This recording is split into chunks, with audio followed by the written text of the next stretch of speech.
सो hey guys, आज की video में मैं 2023 के बेस्ट हैरम और रोमांटिक एनिमे को एक्सप्लेन करने वाला हूँ। एंड इस एनिमे को बेस्ट क्यों कहते हैं ये तो आपको एक्सप्लेनेशन देखने के बाद ही पता चल जाएगा। So let's start the video.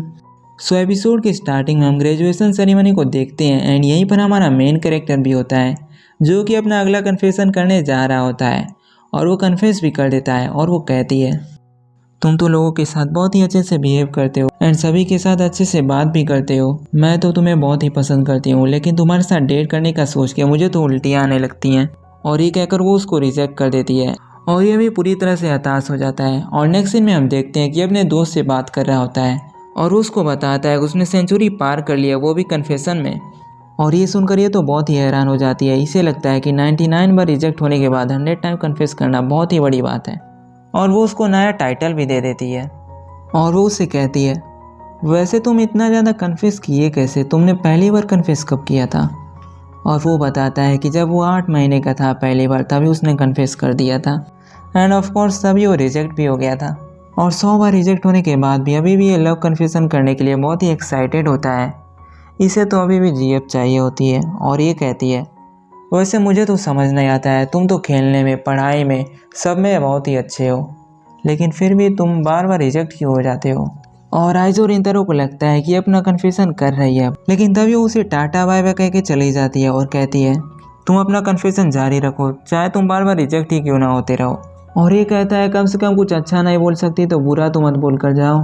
और फिर नेक्स्ट सीन में हम देखते हैं रिंतारो तो भगवान से ही आके गर्लफ्रेंड की भीख मांगने लगता है एंड तभी भगवान यहाँ पर आ भी जाते हैं और ये उससे कहता है, कहीं तुम चोर तो नहीं जो कि आके पैसे लूटते रहते हो?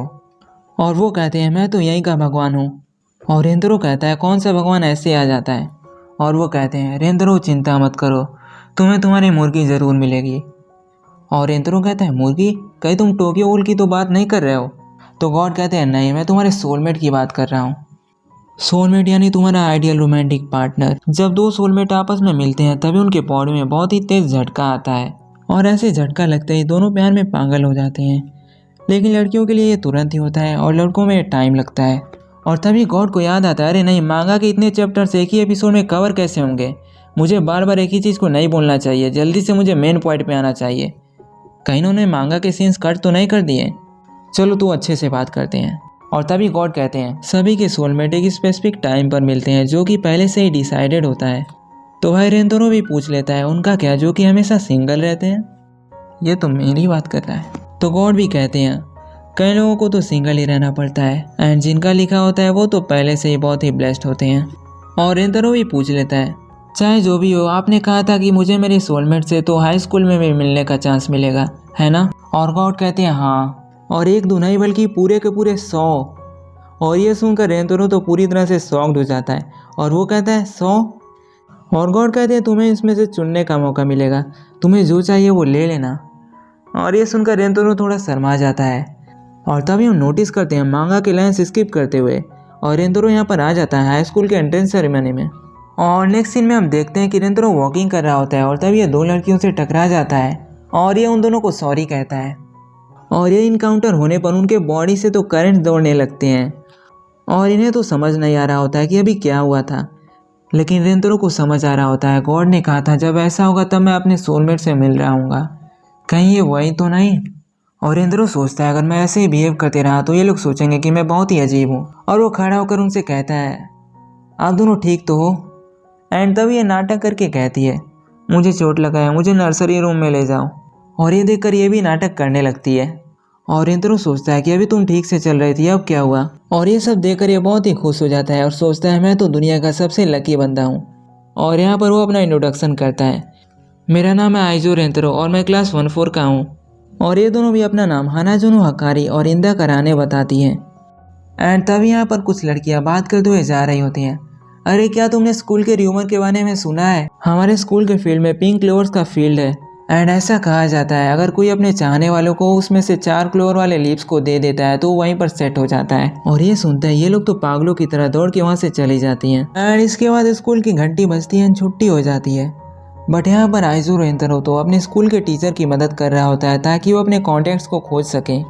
और इतनी मेहनत करने के बाद आखिर में उनको खोज ही लेता है एंड भले ही वो अपने टीचर को खुश कर देता है, लेकिन सोचता है मैं तो उन दोनों से मिलना चाहता था, लेकिन अब तक तो वो लोग चली गई होंगी। लेकिन तभी वो देखता है कि ये लोग तो अभी भी यहीं पर हैं और ये लोग शायद ब्लैक क्लोवर को खोज रही होंगी, आई मीन क्लोवर के लीव्स को खोज रही होंगी। और ये सोचता है मुझे इनकी मदद करनी चाहिए, ये लोग इतनी मेहनत कर रहे हैं। एंड इसके बाद वो कोल्ड ड्रिंक लेकर आ जाता है और वो उनसे कहता है कि आपको कोई परेशानी हो रही है 4 लीफ क्लोवर को खोजने में। और इंदा कहती है क्या, मैं तो नहीं खोज रही, कौन खोज रहा है लीफ क्लोवर को? मैं तो बस इसीलिए यहाँ पर हूँ, मुझे लगा कि मुझे कोई अच्छी सी जगह को खोजना चाहिए, इसलिए मैं यहाँ पर हूँ। और ये उनसे पूछता है वैसे हाना जुनूसा कहाँ पर है? और ये कहती है वो तो अभी अभी यहीं पर थी, कहाँ पर गई, लगता है बाथरूम के लिए गई होगी। और तभी उसको ड्रिंक देते हुए कहता है आप थक गई होगी, ये लो पी लो। और वो कहती है क्या? और इंद्र कहता है मैं समझ सकता हूँ, आप सोच रहे होंगे ये कैसा बंदा है, हम तो अभी अभी मिले हैं। लेकिन तभी वो उसे ले लेती है और कहती है हाँ ठीक है, तब तुम मुझे इतना फोर्स कर ही रहे हो तब मैं ले ही लेती हूँ, वैसे में फेंकने से तो बर्बाद ही हो जाएगा। और इंद्रो कहता है ऐसा नहीं है कि मैं तुमको कह रहा हूँ कि इसे पी ही लो, इतना ज़्यादा पेन सहने की ज़रूरत नहीं है। और जाते हुए उसको थैंक यू कहती है और वो समझ जाता है कि ये तो सुंदरी है। और तभी यहाँ पर हाना जुनू सा भी आ जाती हैं और आइजो कहता है मैं आपके लिए ड्रिंक लाया हूँ, आप इसे क्यों ना पी लें। और क्योंकि यहाँ पर अकारी इनडायरेक्ट किस के चांस को मिस नहीं करना चाहती, वो कहती है ये तो बहुत ज़्यादा हो जाएगा, क्यों ना मुझे थोड़ा कम करके दो। तो कहता है मुझे पता था आप ऐसा ही कुछ कहोगे, इसलिए मैं इसका छोटा वाला भी लाया हूँ। और ये कहती है 350 ml का आधा तो 175 ml होता है और ये तो 190 ml है, ये तो 15 ml ज़्यादा है, तो क्यों ना तुम इसे कम कर दो। और वो इतना कह ही रही होती है तो आखिर में उसे ड्रिंक करके दे ही देता है। लेकिन वो सोचता है 15 ml, लेकिन इसको काउंट कैसे करूँगा मैं पीते हुए, चाहे जो भी हो। और इतने इंतजार के बाद आखिर में जब उसको पीने का मौका मिलता है वो भी गिर जाता है। और ये सब देखकर ये बहुत ही सैड होती है। तभी आकर कहता है आपका स्कर्ट गंदा हो गया होगा तो क्यों ना आप इसे साफ कर लें। और ये सब देखकर तो इसे रहा नहीं जाता है और आखिर में यहाँ पर कन्फेस कर ही देती है। और कन्फेशन सुनकर आइजू का मन तो पूरी तरह से भर गया होता है और वो भी यहाँ पर कुछ कहने वाला होता है। और तब यहाँ पर इंदा भी आ जाती है और अपने सपने को चूर होते हुए देखकर उससे तो कह नहीं गिर जाती हैं। और हानाजुनो के कन्फेशन को सुनकर इंदा उसके पास आकर कहती है तुमको बीच में बोलने के लिए किसने कहा? और हानाजुनो कहती है मुझे नहीं पता था कि तुम्हें भी आइजो पसंद था। और तभी इंदा को एहसास होता है कि पीछे तो आइजो भी है और वो अपने फिर से सुंदरी वाले टाइप में आ जाती है और कहती है ऐसा नहीं कि मैं तुम्हें पसंद करती हूँ या फिर कुछ ऐसा है, ठीक है हाँ, लेकिन फिर भी डेट करना चाहते हो तो कर ही सकते, इतना जिद कर रहे हो तो। और इंद्र सोचता है ये तो ऐसे बात कर रही है जैसे ये मेरे ऊपर कोई फेवर कर रही है, बट आखिर में वो कन्फेस कर ही देती है मेरे कहने का मतलब है आइजो मैं तुमसे प्यार करती हूँ। हानाजुनो और इंदा दोनों आ जाती हैं और कहती है तुम हम दोनों में से किसको चुनने वाले हो? बट आइजो तभी उनसे माफ़ी मांग के कहता है मुझे टाइम चाहिए, मुझे सोचने दो। और वो वापस से गॉड के पास आकर पूछता है और गॉड कहते हैं दोनों ही तुम्हारे सोलमेट्स हैं, यानी तुम्हारे आइडियल रोमांटिक पार्टनर, इसलिए तुम दोनों में से किसी एक को तो नहीं चुन सकते हो। तो आइजो कहता है तो दूसरे कैसे चुनते हैं? तो गॉड कहते हैं दूसरों को मौका ही कम मिलता है, मेरा मतलब है दूसरों के तो बस एक ही होते हैं, तुम्हारे पास 100 हैं, बस तुम्हारे ही पास 100 हैं। आइजो कहता है मतलब कहना क्या चाहते हो? तो गॉड कहते हैं तुम्हारे जन्म के टाइम पर एक कोइंसिडेंस हो गया था।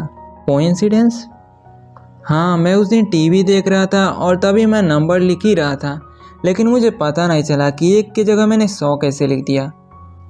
आइजो कहता आप एक गॉड है, आप एक टीवी कैसे देख सकते हैं, वो भी काम के समय, और वो भी ऐसी गलती, एक की जगह 100, वो कौन सा बेवकूफ़ कर सकता है। गॉड कहते हैं ऐसा वैसा सो नहीं था, वो मेरे लिए पहली बार एक्सपीरियंस था और इसलिए मैं बहुत ही एक्साइटेड हो गया था।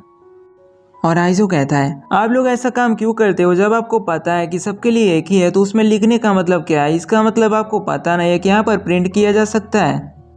दत्त आपकी एक छोटी सी गलती की वजह से देखिए यहाँ पर क्या हो रहा है। और तभी गॉड कहते हैं चिंता मत करो, जब सोलमेट एक दूसरे से मिल नहीं पाते हैं तब दूसरे सोलमेट के साथ कुछ बुरा होता है और उनकी वहीं पर डेथ हो जाती है। ये सुनकर तो आइजो पूरी तरह से शॉक्ड हो जाता है, ये कौन सी बात है? क्योंकि एक सोलमेट से ही पता चलता है कि वो पर्सन कितना लकी है, और वो अपने सोलमेट से ही नहीं मिल पाएगा तो अनलकी हो जाता है। और आइजो कहता है इसका मतलब अगर मैं किसी एक को डेट करता हूँ तो दूसरे की डेथ हो जाएगी, तो मैं यहाँ पर करूँ क्या? और इसके बदले भगवान तो बस एक माफ़ी मांगते हैं, बस माफ़ी। कैसे कैसे लोग रहते हैं यार। और यहाँ पर बेचारा आइजो सोच रहा होता है मैं किसको चुनूँ, अगर मैं किसी एक को चुनूँगा तो दूसरे की डेथ हो जाएगी। और तभी उसके दिमाग में एक ब्रिलियंट आइडिया आता है, क्यों ना मैं दोनों को ही कन्फेस कर दूँ। एक को मैं ऐसे डेट कर लूँगा और फिर पीछे से दूसरों को भी डेट कर लूँगा, इस तरह दोनों जिंदा भी रह पाएंगी। और फिर नेक्स्ट डे का सीन हम देखते हैं, आइजो वहाँ पर जाता है पूरी तरह से गंदगी के साथ, और ये देखकर ये लोग हैरान होती हैं और वो लोग पूछती हैं तो क्या तुमने डिसाइड कर लिया, और वो कहता है हाँ। और तभी आइजो कन्फेस कर देता है कि वो दोनों को ही गर्लफ्रेंड बनाना चाहता है। और ये सुनते ही इंदा बहुत ही शौक होकर कहती है तुम कहीं पागल वागल तो नहीं हो गए हो, कैसी बात कर रहे हो। और आइजो कहता है मैं समझ सकता हूँ कैसा पागलपन जैसा लग रहा होगा, लेकिन और तभी आइजो को याद आता है कि वो पहले क्या सोच रहा था कि वो दोनों को डबल टाइमिंग करेगा, लेकिन ऐसा करके उसे अच्छा नहीं लगेगा। और वो फाइनल कंक्लूजन पे आता है कि वो दोनों को साथ ही में डेट कर सकता है। मुझे पता है कन्फेशन करने में कितना ज़्यादा पावर लगता है, मैंने खुद ही 100 बार कन्फेस किया हुआ है। उनके प्योर कन्फेशन को मैं ऐसे तो रिजेक्ट नहीं कर सकता, इससे अच्छा मैं दोनों को साथ ही में कन्फेस कर देता हूँ। और वो कहता है मैं तो डिसाइड ही नहीं कर पा रहा था कि मैं किसे चूज़ करूँ, मैं तो दोनों से ही बहुत ही ज़्यादा प्यार करता हूँ। और उसके दोनों हाथ में 4 लिप क्लोर्स को देखकर वो लोग बहुत ही खुश हो जाती हैं। और आइजो बताता है कि इसके लिए उसने एक टीचर की हेल्प ली थी। और इंदा तो यहाँ पर उसे लेक्चर देने लगती है, तुम तो हाई स्कूल में आ गए हो और अभी भी तुम उन बच्चों वाले र्यूमर पर बिलीव करते हो, और तुम क्या सोच रहे हो तुम 2 टाइमिंग करके हम लोगों को पागल बना पाओगे। और तभी हाना जो उसको आकर पीछे से रोकने लगती है और कहती है हाँ मुझे पता है तुम एक्टिंग कर रही हो, लेकिन ऐसा लग रहा है कि तुम बहुत ही गुस्सा हो। ऐसा गुस्सा होने की ज़रूरत नहीं है, वो असलियत में हमें बहुत ही केयर करता है। और फाइनली दोनों उसे एक्सेप्ट कर लेती हैं। और इसी एपिसोड के साथ रेंतनो के लव हरम लाइफ की शुरुआत हो जाती है। अभी तो बस 2 ही गर्ल्स यहाँ पर आई हैं, तो आगे क्या क्या होने वाला है ये तो आप शायद ही सोच सकते हैं। सो गाइस, अगर आप नेक्स्ट एपिसोड को मिस नहीं करना चाहते हो तो अभी वीडियो को लाइक कर दो एंड चैनल को भी सब्सक्राइब करके बेल आइकन को भी ऑल पर सिलेक्ट कर दो।